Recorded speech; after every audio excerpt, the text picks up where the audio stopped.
Your art has no boundaries. The world does.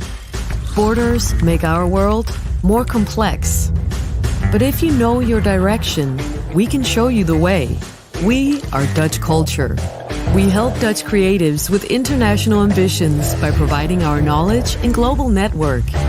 And when our culture goes abroad, we keep track of past events. Now, this is where you come in.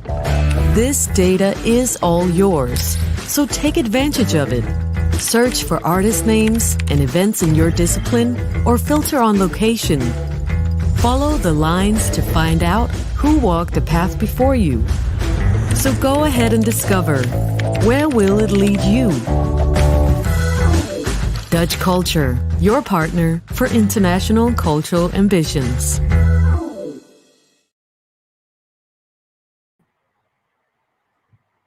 Welcome everyone to the IQMF talk Pride and Prejudice. This is the fourth talk in a series of 5. There's one more to go on Sunday in collaboration with the Koper Museum. And this talk is facilitated by both IQMF and Dutch Culture. And I'm pleased to introduce our guests for today, which are Ruslan and Lisa from Queerfest, Giorgi Rodionov from Untitled Gallery in Tbilisi, Georgia, and Leyli Gafarova from Salaam Cinema Baku. So please join. Hello. Hello. Hello. Welcome everyone. We started a bit late. We had some technical difficulties, so I hope this will bring the complete talk to a satisfying end. But let's start with some introductions. And I would like to start with you, Giorgi. Could you please tell us a bit about yourself, about what you're doing, and about your Untitled Gallery initiative in Tbilisi? Thank you very much, Chris, for first of all for inviting to such beautiful festival. I've heard a lot about what's happening in Amsterdam these days, and I'm actually very jealous not to be there. Very glad to have you on the talk. I don't know if this is your sound which is interfering on mine. Yeah, I don't know. It's I don't know how much you heard me, but now you're fine. Yeah, You're good to go. Okay, I was just saying that it's a great pleasure for me to be here, and thank you very much for inviting. I'm Giorgi Rodionov. I represent Untitled Gallery in Tbilisi. We opened last year in spring, and since then we had a lot of exhibitions and projects and workshops, etc., etc. Mostly supporting LGBT rights and women rights and all the other minorities, let's say like ethnical minorities and different groups of people in the country. And yeah, as me myself, I'm also an artist. I do a lot of work mostly about the social structure of the societies, especially after the break of Soviet Union. Yeah, this is very shortly what I can say about myself. Thank you, Giorgi. I will get back to you shortly after we watch the trailer of the film March for Dignity. But first, I would like to continue with Ruslan and Lisa. You're tuning in from St. Petersburg. Welcome. I'm from Russia, presenting here a group organization with report in St. Petersburg, Russian Pride Week instead of March 3rd. Invite wells from Russian countries to support it serve us. Elizabeta. Lisa Drudi, son of and was was my first Queerfest. I can say quite, demure, but in here. Lisa and Ruslan, thank you so much for the introduction. Somehow your voices are very robotic, so for me it wasn't clear to hear you. I hope for the audience it was better, but I doubt it. I will just briefly introduce you myself, because I don't think that people actually understood and got the meaning of your introduction. So Ruslan and Lisa are working for Queerfest in St. Petersburg, which is a Pride Week, and they're creating a safe space for everyone who can be themselves. Queerfest is a 10-day festival full of cultural and educational events focused on feminism, gender, sexuality, identity, and human rights. And obviously, we're really glad to have you here on the talk, and hopefully it will be there in the underground tour. For now, I would like to continue with Leyli, who's tuning in from Baku. And Leyli is a familiar face for us. She was a guest in our festival last year. You were also taking part in the jury, and you were winner of the IQMF Human Rights Award for your initiative, Salaam Cinema. So how did you feel winning that award, and how are you doing? Hi, everyone. It's amazing to see that the festival is going on still, no matter what's happening in the world. So,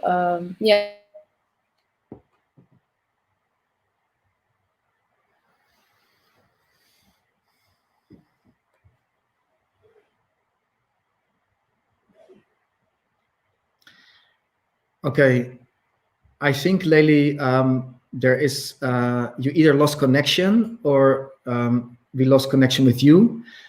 I lost the connection, right? No? Yeah, you're back. Okay. So please start all over again. In any case, I'm super happy that you guys are still continuing doing this, no matter how hard the situation was this year. And indeed, I was there last year. It was a fantastic experience, and I must say it's not only the fact that it's talking about LGBT rights, but also the form of the diversity that and the community that the festival.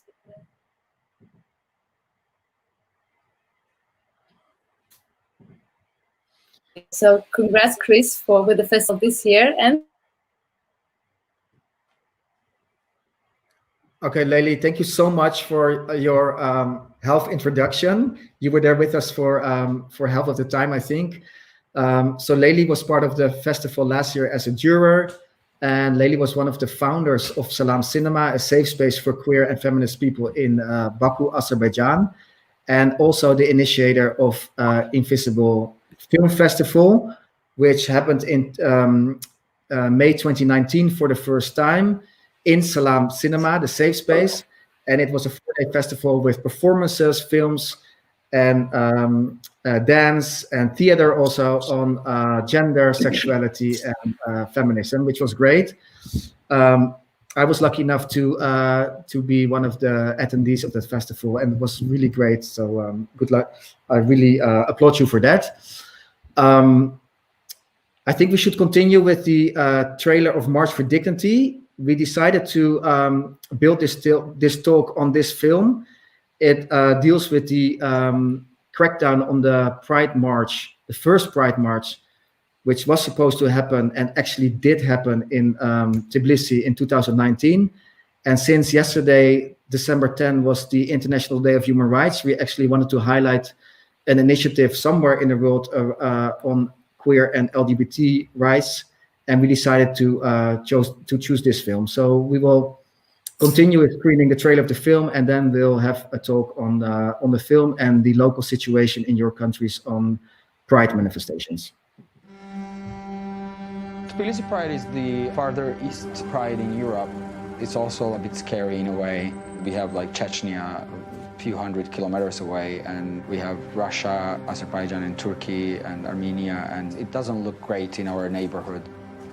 The Pride we are organizing is not the Pride which is organized in Western European countries. It's something special, you know, it's a mix of protest and celebration. Government itself is conservative and they don't really have any sensitivity towards human rights. We see that far-right groups and these hate groups are becoming very active.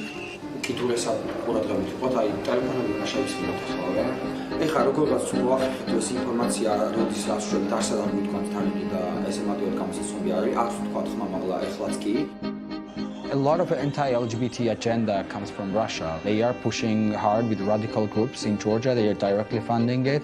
Fighting for LGBT rights now is a lot for fighting for the idea of Europe, idea of the European Union and the values that Europe is based on. Pride is a very important signal for Russia that Georgia has pro-Western direction. We want to ensure we have guarantees for safety because it will be really challenging and it will be really dangerous because thousands of counter-demonstrators of far-right groups are planning to come outside in the street. ჩვენ მოვახდენთ დღეს თვით ორგანიზებას სახალხო რაზმებად. ჩვენ მათ შეუგრავთ ხელებს. We think that time has come to mark our place in the public space. I really need pride. I really need to feel that I'm the citizen of this country and I'm equal. I know that I can be living in a better place, in a safer environment, but if I ever want to do something meaningful back in Georgia, then this is a time.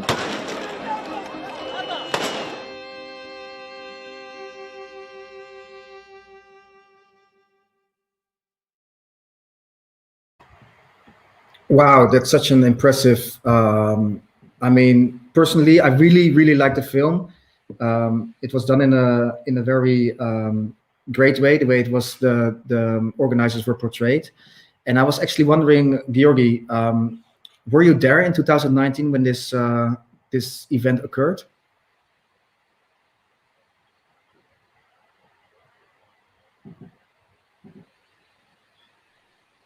Or can you hear me? Yeah, we do hear you. Your screen is frozen, but we can hear you. Your screen is frozen, but we can hear you. Oh, that's sad. But yes, I was in Tbilisi in 2019, and actually, like, yeah, this Tbilisi Pride was on the same time when something really terrible happened in Georgian politics, when one of the MPs of Russian Duma was in Georgian parliament, and he of the main guy in the country, which is the head of the police. So he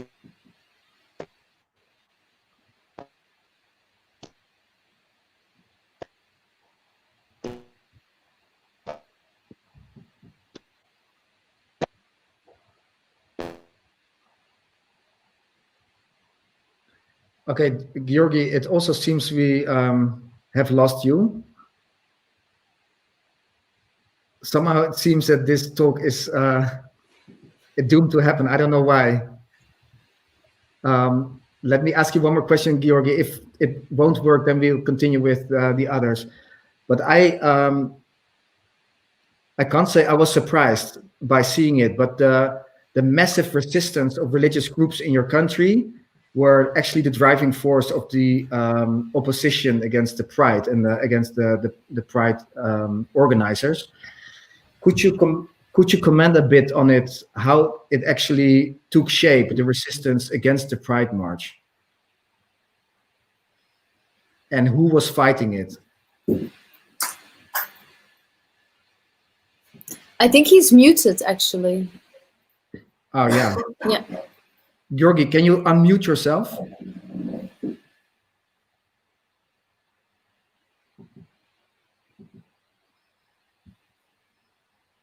Can I unmute you, Giorgi?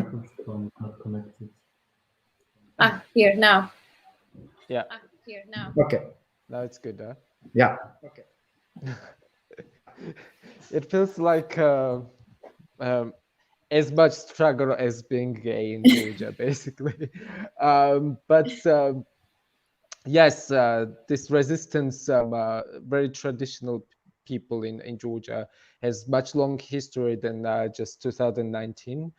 We all know, I mean, I don't know how much you know, but like maybe in the movie you would see the events from 2013 when really horrible things happened, when like thousands and thousands of angry men and priests including were attacking the supporters of LGBT rights in the street. And then it developed much further with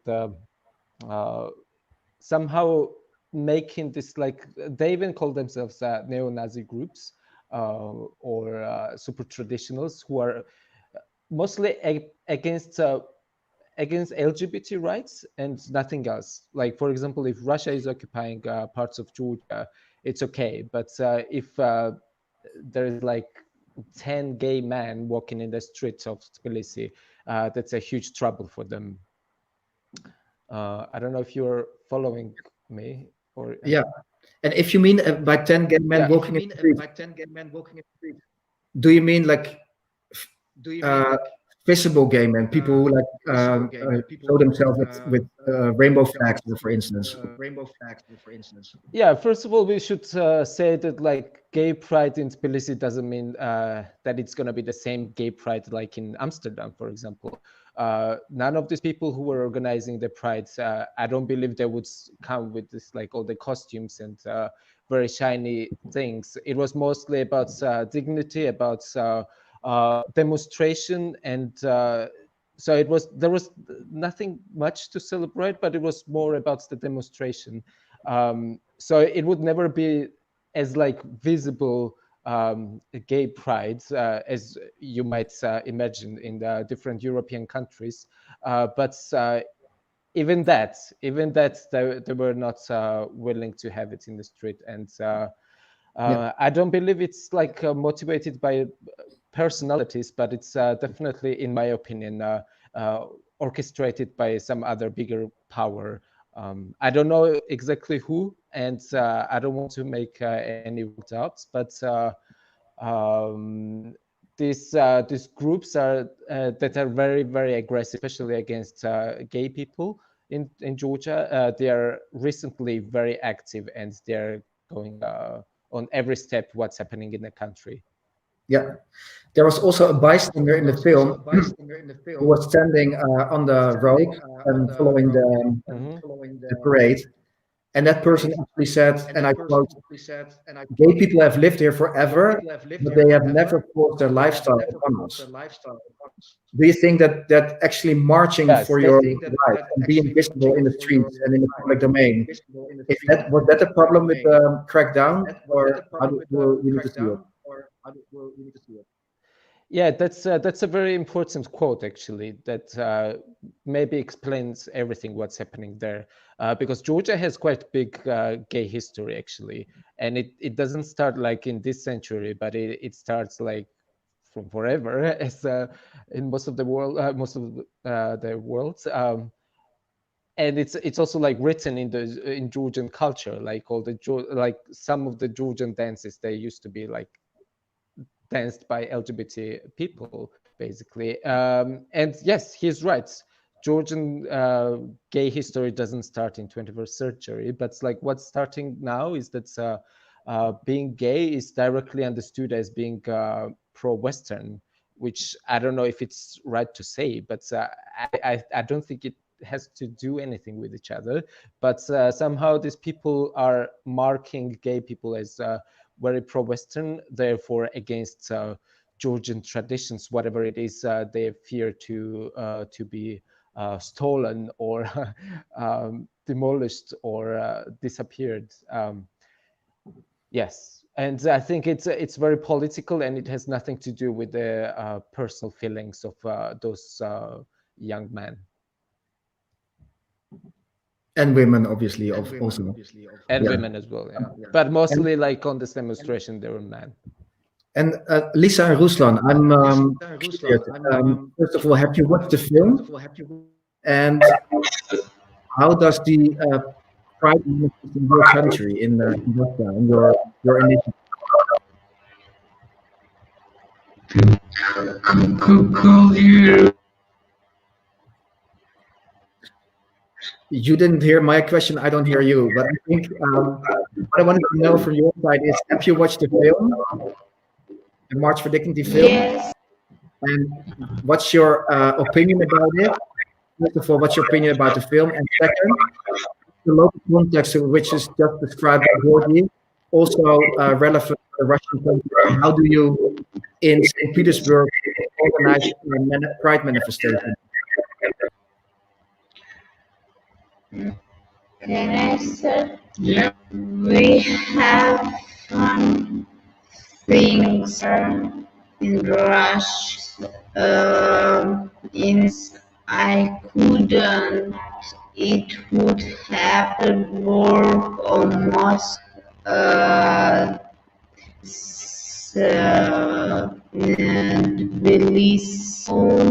Ruslan there in Tbilisi. Tbilisi during.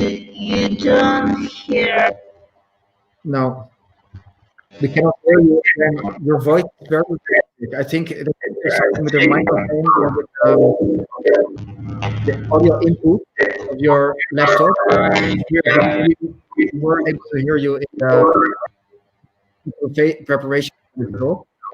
Continue with Leyli and just try to fix something on your computer, and let's see. I will get back to you in a few seconds.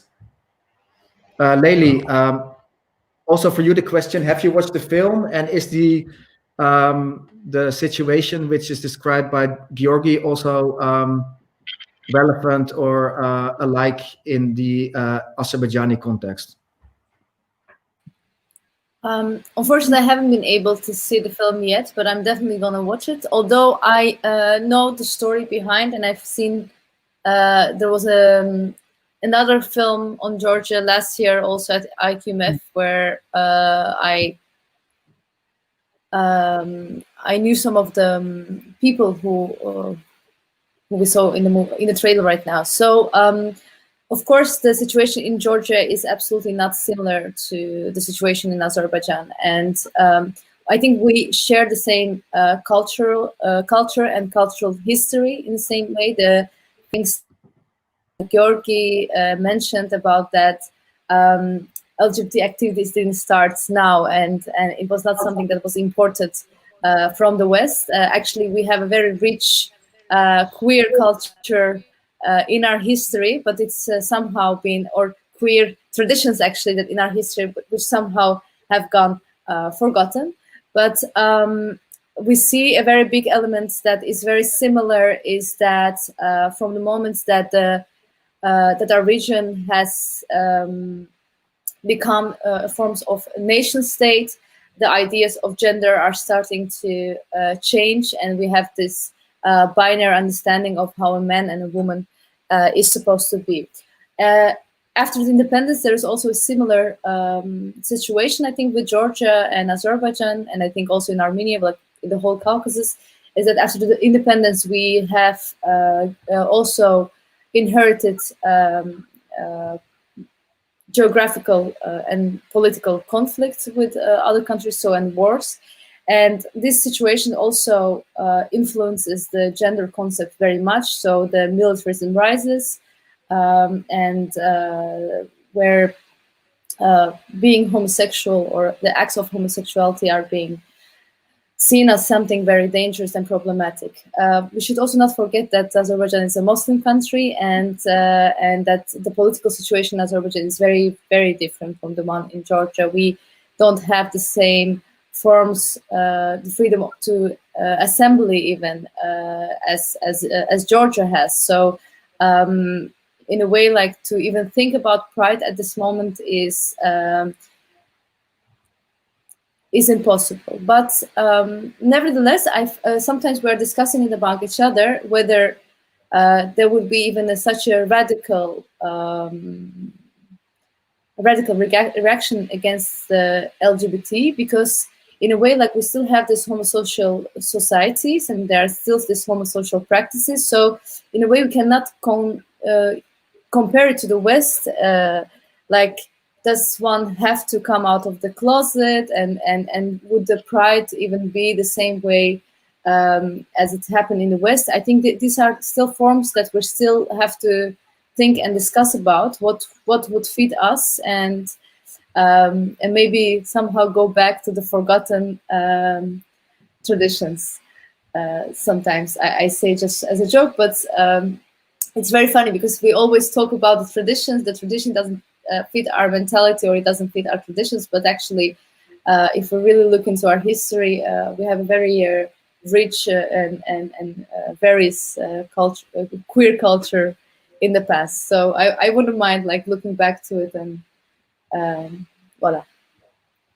And even despite of the situation you just described, you were able to organize the Invisible Film Festival last year in 2019. And not only that, you also were co-founder of the and initiator of the Salaam Cinema Baku. And we would like to show a short clip of that initiative of the building of Salaam Cinema, and then we can continue the conversation on actual activities related to feminism and queer afterwards.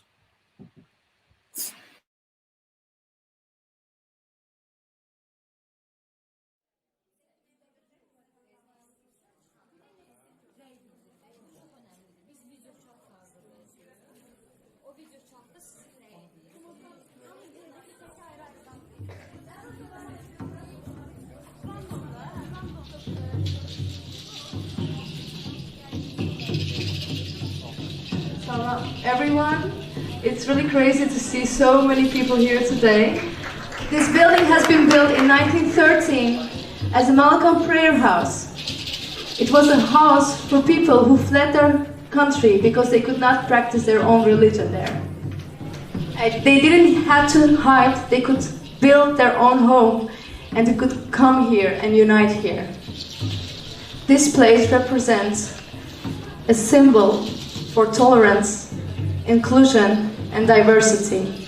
And as you know, there is a threat that this building can be demolished.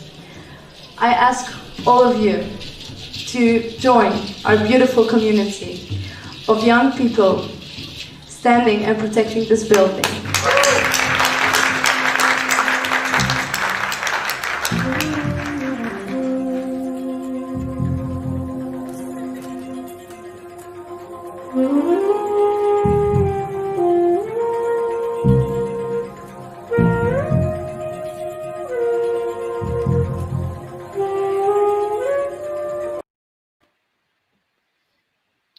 Wow, that's such a great initiative, Leyli. You mentioned Salaam Cinema as a symbol for tolerance, inclusion, and diversity, and that was a threat of the building being demolished. What is the status of the building now? Is it still there? Is it still in function? And are you still organizing activities? So it was really funny, actually. Just before we were planning to have the Invisible Festival, which you mentioned, the Queer and Feminist Festival, for the first time, we had the problem of the building almost being demolished, and we almost got kicked out. But last year in August, the building has been granted a historical status, so it cannot be demolished. And very, very, in an unimaginable way, we're still in the building, and we're still continuing our activities. Although since the break of Corona, we haven't been able to open up our doors. As it's very hard, actually, because being a community space and holding community activities, this has been very, very lost situation for us. But we still try to do things in a smaller way, behind the closed doors, maintaining the building and providing space for people that need one. Voila. I actually have a question about community space. You mentioned it a few times. As I said before, I happened to be there during the festival, and what I remember and what I was so amazed of is actually how you were able to organize the event with neighbors, a lot of volunteers, it seemed like the whole neighborhood was involved, and I wanted to know, how did you actually get all these people involved and get them inspired to be part of the building and activities? Because also, what I forgot to mention, the Invisible Festival happened during the holy month of Ramadan, which is also surprising that you actually were able to pull off this festival during that month without any incidents and so on. So could you reflect on that? What did you actually do? What was your strategy to get local people involved in your initiatives? I think, first of all, Azerbaijan is a very contradictory country. It's full of paradoxes. So I think this is also an example of that during Ramadan month we would having opening of iftar downstairs and a queer theater upstairs at the same time, and that it was surprising to all of us. And of course we try to think about we're still searching for right ways how to do it. We're thinking in more long term. That's why we don't choose for very screaming and very direct forms of advertisement. For example, the poster that we used was a picture from the, if I'm not mistaken, from the 17th century Qajar Empire, a Persian painting where you actually see two lovers who are actually women. And so this image we used as a poster. So it is at the same time, it is culturally close to us. And this is also a strategy that we have. We don't want to provoke any ideas that we are copying something from the West, but we're really searching for our own forms, and we keep it close to our local culture, as well as the films that we're screening. The subjects that we're touching upon are things that are pretty close to us. I think this is the main strategy that we are implementing. But again, we're still in search. We just started last year for the first time, and we are still in searching of ways of the identity of the festival itself, and also the identity of the space itself. It's very undefined, and so is our future. You just highlighted one of the strategies on how to organize an event with local communities. And I have an additional question actually also on strategy, how to organize a visibility campaign in a hostile environment or a hostile society. So I think my main question is about, on the one hand, you need to collaborate with the state probably, or state institutions to get your events done. But on the other hand, you want to be independent and you want to have like your feminist and queer programming. And is that, how do these two interact with each other?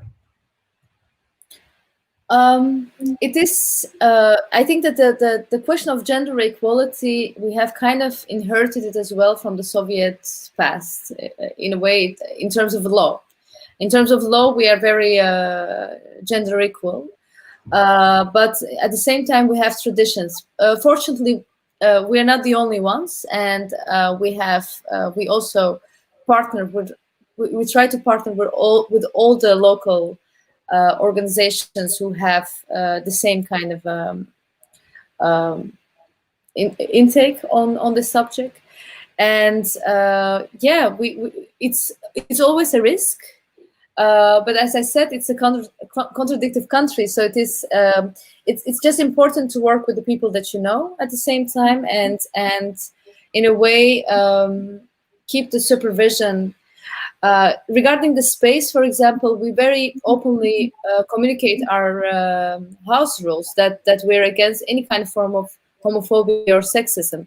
And if something like that even happens, we would not even react aggressively. In the first place, we would like to talk about it and why we think it's wrong. And if someone doesn't want to understand, then we would ask the person to leave. Very fortunately, we didn't have many of those cases even. So it is the keeping in some kind of a very inclusive atmosphere. I think that works mainly. And yeah. That's kind of it, I think. Wonderful. Thank you so much for sharing your strategies and your working methods in with Salaam Cinema in Baku. Let's try one more time to connect with St. Petersburg. Before we continue with Ruslan and Lisa, we will screen or showcase your clip on an exhibition you're running currently in St. Petersburg.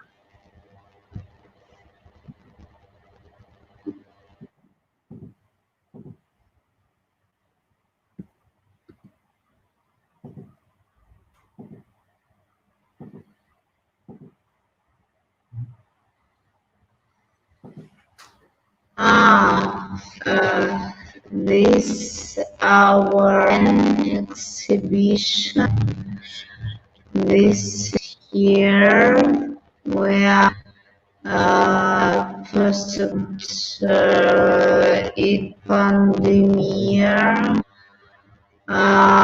to make it so Transmongolia photographs from and people Transmongolia was 2000 and it is very in magazine and offline we have this exhibit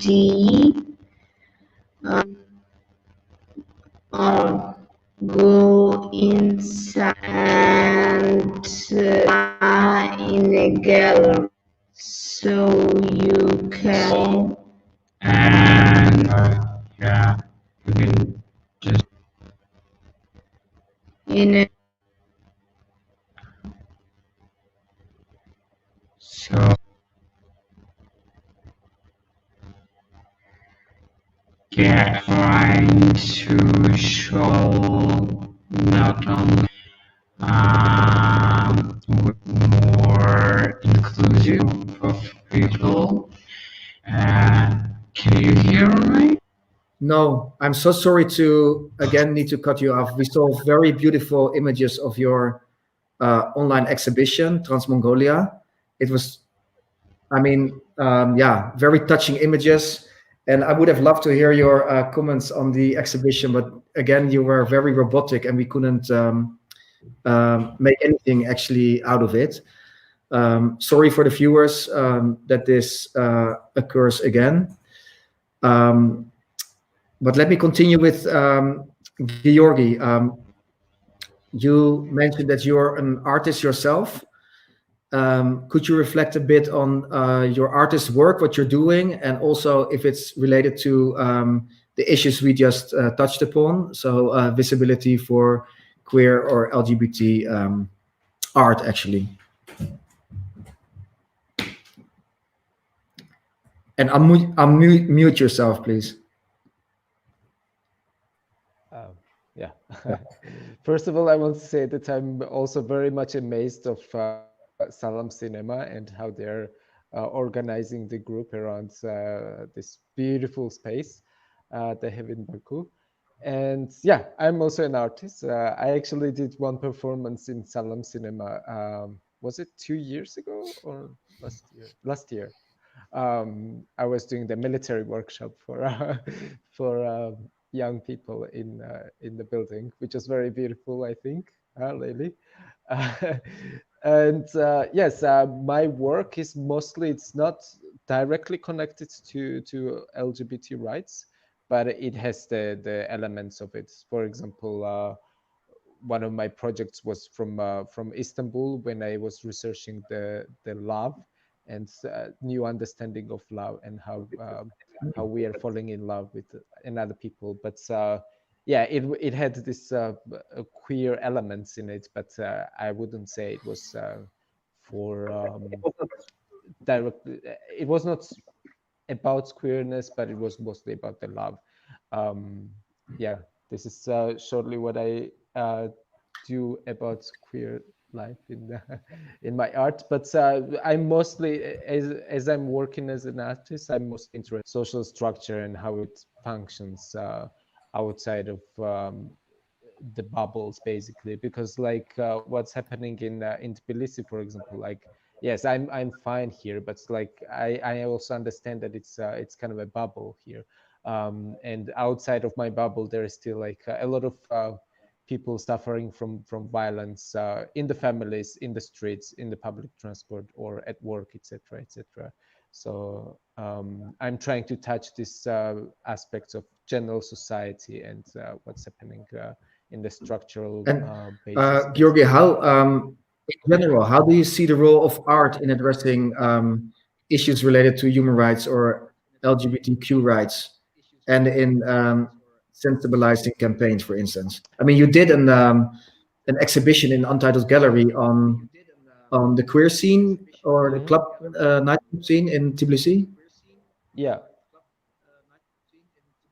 Yes. Again, I think like as we established the art space in Tbilisi, our main goal was to bring art as one of the main tools for social and political changes in the country and in the whole South Caucasus, basically. Therefore, I truly believe that art is one of the strongest tool to fight for any kind of rights, for LGBT rights, for women rights, for ethnic minority rights, etc., etc. And yes, in the gallery we did several exhibitions. One of them was about the club culture in Georgia, but again, it was just like a structure that we took, and therefore we were talking about LGBT rights, where like clubs in Tbilisi or electronic music in general has become one of the tools for the fight for LGBT rights, for the fight for women rights, etc., etc., for inclusive society. And club culture in Tbilisi, in my opinion, is one of the clearest example how the art can change a lot of things. And believe me, like clubs in Tbilisi, it's not only kids having fun, basically, but it's really fighting on the front line for all queer rights or any other. Yeah, I myself happen to be in. I visited Basiani Club once, the techno club, the famous one, and I was so surprised by the energy. It felt like it felt like not only entering a nightclub but also entering a political arena, so to say. It was full of actually a political lab, I would say, where music and night and creatives intersect and new ideas are born. How would you define the role of Bastiani and nightlife in general in terms of political manifestation? Yes, I think Bastiani's stage or dance floor is very political, and it tells the names as well. Like, for example, Bastiani was, it comes from the name of the place in Georgia where Georgia has like one of the greatest victories. So it was, Bastiani is the name for the battlefields. And therefore, there is also the queer nights that started a few years ago in Bastiani. Also named as Horum, as also like the dance for warriors in Georgia.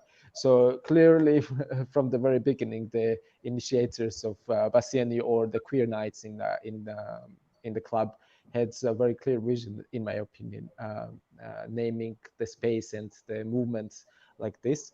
And yes, you're right. When you enter the club, it's of course, I'm not saying that everybody who enters the club is like politically motivated to do something. Of course not.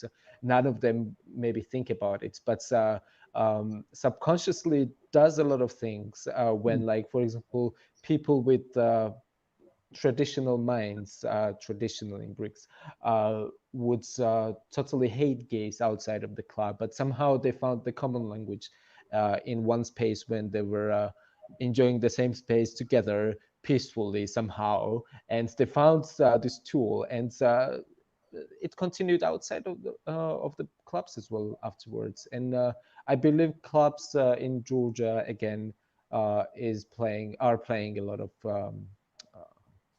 big role basically for supporting LGBT rights.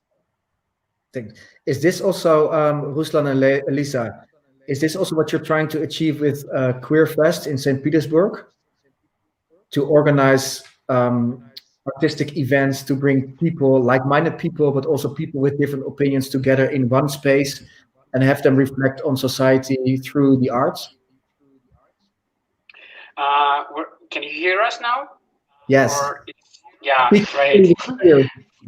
Finally. First of all, in our festival, we have two target groups, LGBT community and allies. Allies, yes. Allies. It's a game. Yeah, and we have different events in our festival. It can be lectures, movies, or parties. We have three parts of our festival. We have a exhibition. We invite well-known Eastern photographers.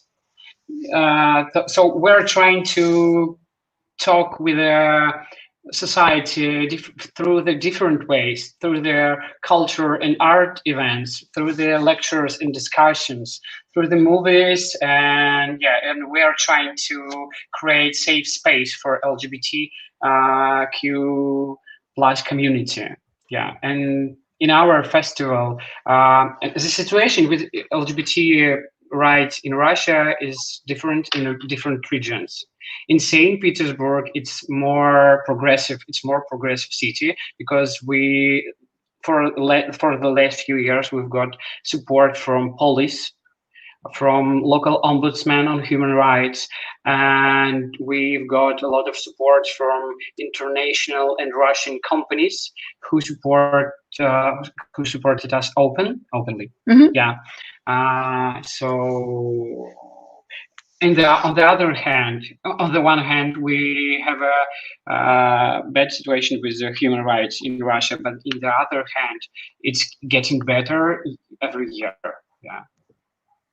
And do you also, with Queerfest, have this intersectional approach, like what Leyli described with her Salaam Cinema initiative? Do you also collaborate with a lot of other actors in society? We're collaborate with different activists. We have an open space program, so we are help activists around their country and post-Soviet countries to show their work in their projects, so everyone can apply.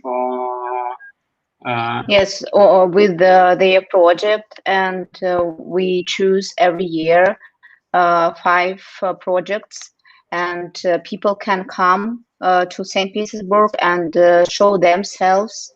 And this year we made it offline and online as well. And it is a good possibility for them to show their projects to other people, to LGBT and not LGBT community. Yeah, we're trying to work not only with activist community, so we're invite everyone to our festival. It helps us to make our festival bigger, and we work with HIV issues, with feminism.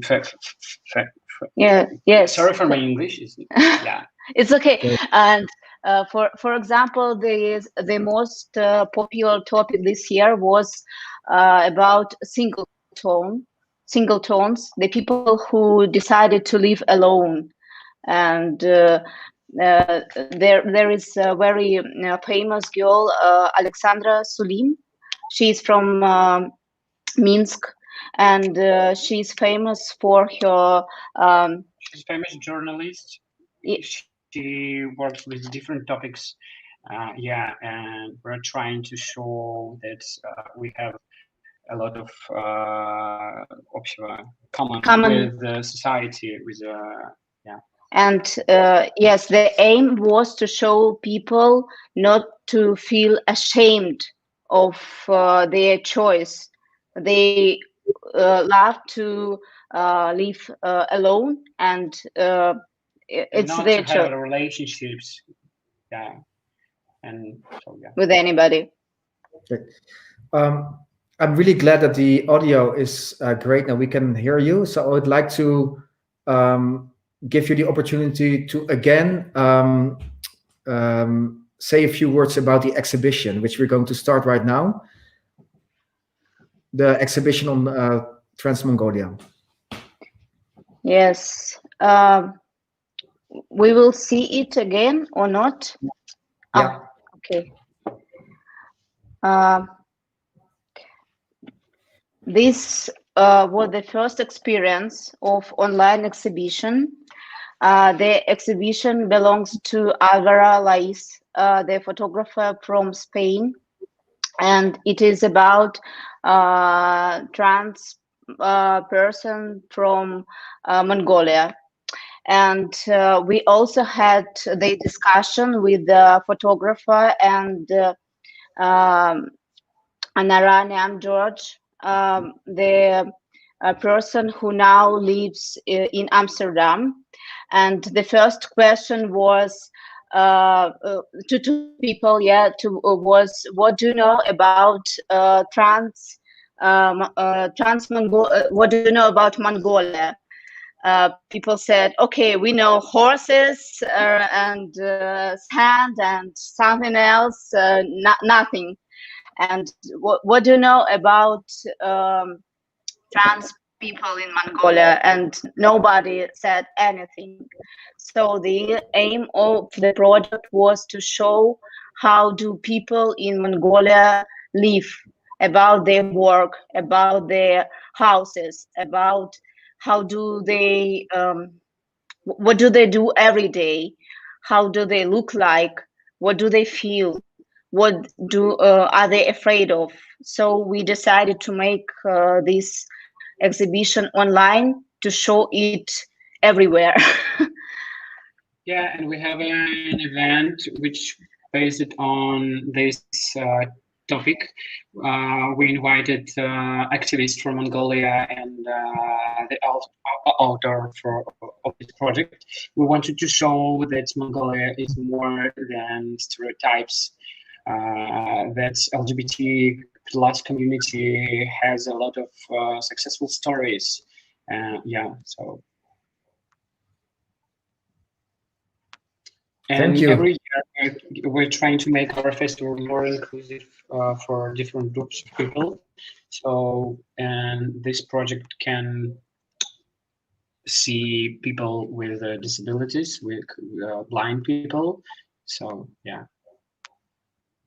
We recorded these stories about these photos. Yes, so they put on the button and hear the description of the photos. If they cannot see it, they hear the description.